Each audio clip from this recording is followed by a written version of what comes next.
Welcome to Arul cooking channel. சின்ன குழந்தைங்கலேருந்து பெரியவங்க வரைக்கும் ரசமலாய்னா எல்லாருக்குமே ரொம்ப பிடிக்கும். இது ரொம்ப பர்ஃபெக்டாக உடையாமல் டேஸ்ட்டாக கடையில் வாங்குற மாதிரி எப்படி செய்யணும்னு நான் இன்றைக்கி வீடியோவில் செஞ்சு காட்ட போகிறேன். ரசமலாய் செய்கிறதுக்கு பாக்கெட் பாலோ எருமை மாட்டு பாலோ யூஸ் பண்ணக்கூடாது. பசும்பாலில் செய்யும் போது ரொம்ப பர்ஃபெக்டாக சூப்பராக வரும். ஃபஸ்ட்டு 1 லிட்டர் பால் எடுத்து நான் ஸ்டவ்வில் ஊற்றி வச்சுருக்கேன், தண்ணி ஊற்றாமல். நெக்ஸ்ட்டு பாதாம் பிஸ்தா ரெண்டையுமே சாப் பண்ணி எடுத்து வச்சுக்கலாம். பால் நல்லா 3/4 லிட்டருக்கு வர அளவுக்கு நல்லா சுண்ட வச்சுக்கோங்க. அப்போ தான் க்ரீமியாக டேஸ்ட்டாக இருக்கும். கொஞ்சமாக சாஃப்ரான் போட்டுக்கிறேன். அதுக்கப்புறம் எடுத்து வச்சுருக்கிற நட்ஸையும் அதில் கொஞ்சமாக போட்டுக்கலாம். நல்லா கரண்டி வச்சு அப்பப்போ மிக்ஸ் பண்ணிக்கிட்டே இருக்கலாம். ஸ்டவ்வை நான் சிம்மில் தான் வச்சுருக்கேன். ரொம்ப ஏடு வர தேவையில்லை, ஆனால் ஓரளவுக்கு நல்லா திக்னஸாக இருந்தால் நல்லா டேஸ்ட்டாக இருக்கும். 200 கிராம் அளவுக்கு சுகர் சேர்த்து நல்லா மிக்ஸ் பண்ணிவிட்டு எடுத்து வச்சாச்சு. நெக்ஸ்ட்டு பன்னீர் செய்கிறதுக்கு 1 லிட்டர் பசும்பால் எடுத்து வச்சுருக்கேன். இது நல்லா கொதிக்கட்டும். பால் நல்லா கொதிக்கும் போது 1 ஸ்பூன் அளவுக்கு வினிகரை நான் டைரெக்டாகவே ஊற்றிக்கிறேன். நீங்கள் தண்ணியில் ஆட் பண்ணி ஊற்றினாலும் ஊற்றிக்கலாம். நல்லா பால் நல்லா திரிஞ்சு வந்துருச்சு பாருங்கள். இப்போ ஒரு வடிகட்டில் ஒயிட் துணியை போட்டு அதில் இதை எடுத்து ஊற்றிக்கலாம். நெக்ஸ்ட்டு பச்சை தண்ணி எடுத்து அதில் நல்லா ஊற்றிக்கிங்க. அப்போ தான் வினிகர் ஸ்மெல் வராமல் இருக்கும். அப்படின்னா நீங்கள் லெமன் கூட ஊற்றிக்கலாம், அதாவது வினிகருக்கு பதிலாக லெமனை. தண்ணி நல்லா ஊற்றி முடித்ததும் துணியை நல்லா டைட்டாக புழிஞ்சு ஒரு 20 நிமிஷத்துக்கு வச்சுக்கோங்க. 20 நிமிஷத்துக்கு அப்புறம் பார்க்கும்போது நல்லா பன்னீர் ரெடி ஆகிடும். இதை ஒரு பிளேட்டுக்கு மாற்றிட்டு நல்லா உள்ளங்கை வச்சு நல்லா மசிச்சு விடுங்க. அதாவது உதிரியே இல்லாமல் நல்லா மசிஞ்சிருக்கணும். ஒரு 10 to 15 நிமிஷம் நல்லா கையாலேயே நல்லா மசிச்சு விட்டுக்குங்க. இந்த மாதிரி மசிச்சு விட்டு செய்யும் போது சுகர் சிரப்பில் கொதிக்கும் போது அது உடையாமல் இருக்கும், வேறு ஒன்றும் இல்லை. இப்போ இது நல்லா மசிச்சாச்சு. நெக்ஸ்ட்டு நல்லா ரவுண்டாக பிடிச்சிக்கலாம். 1 லிட்டர் பாலுக்கு 8லேருந்து 10 பன்னீரை தனித்தனியாக பிரித்து கையில் நல்லா வச்சு ரவுண்டாக்கிக்குங்க.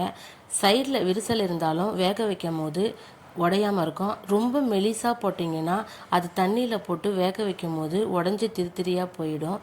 ஓரளவுக்கு கொஞ்சம் திக்னஸாக ரெடி பண்ணி வச்சுக்கோங்க.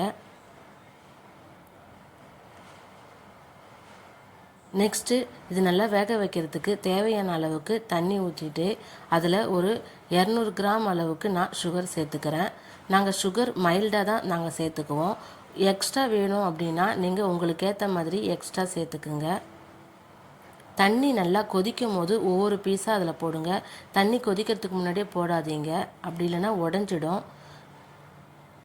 15 நிமிஷத்துக்கு ஹை ஃப்ளேம்லேயே வச்சு வேக வைங்க. பன்னீர் நல்லா குக் ஆகி நல்லா உப்பி மேலே வந்துடும். நெக்ஸ்ட்டு ஆஃப் பண்ணி இறக்கி வச்சுட்டு ஒரு ஸ்பூன் வச்சு அப்படி இல்லைன்னா தட்டையாக எதுனா வச்சு அதில் இருக்கிற தண்ணியை நல்லா வடிகட்டிட்டு இன்னொரு நார்மலான தண்ணியில் போடுங்க. இந்த மாதிரி போடும்போது கொஞ்சம் அதில் இருக்கிற வினிகர் ஸ்மெல் இன்னும் கொஞ்சம் நல்லா போயிருக்கும், வேறு ஒன்றும் இல்லை. நீங்கள் டைரெக்டாக போடனாலும் போட்டுக்கலாம். இப்போது இதிலருந்து நல்லா திரும்பி வடிகட்டி ரெடி பண்ணி வச்சுருக்கிற ரசமலாயில் அதில் சேர்த்துக்குங்க. உடையாமல் அப்படியே இருக்கும். நீங்கள் கை வச்சு நல்லா இது பண்ணாலும் உடையாது, நல்லா சாஃப்டாகவும் இருக்கும். இதே மாதிரி எல்லாத்தையுமே எடுத்து அதில் சேர்த்துக்கலாம். நீங்கள் ஒரு 10-15 நிமிஷம் இதிலேயே ஊற வச்சு சாப்பிட்னாலும் சாப்பிட்லாம். அப்படி இல்லைன்னா ஒரு 2 ஹவர்ஸ் நல்லா ஃப்ரிட்ஜில் எடுத்து வைங்க. இன்னும் நல்லா இதோட ஊறி நல்லா உப்பி சூப்பராக ரெடி ஆகிடும். 2 ஹவர்ஸ் ஆகிடுச்சு. நல்லா சூப்பரான சாஃப்டான உடையாமல் கடையில் வாங்குற மாதிரியே நல்லா டேஸ்டான ரசமலாய் ரெடி ஆகிடுச்சு.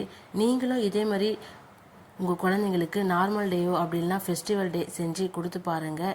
டேஸ்ட்டு சூப்பராக இருக்கும். கடையில் வாங்குகிற ரசமலாயில் லைட்டாக எல்லோ கலர் ஃபுட் கலர் சேர்ப்பாங்க. நான் ஃபுட் கலர் சேர்க்கலை. உங்களுக்கு ஃபுட் கலர் சேர்க்கணுன்னா நீங்கள் சேர்த்துக்குங்க.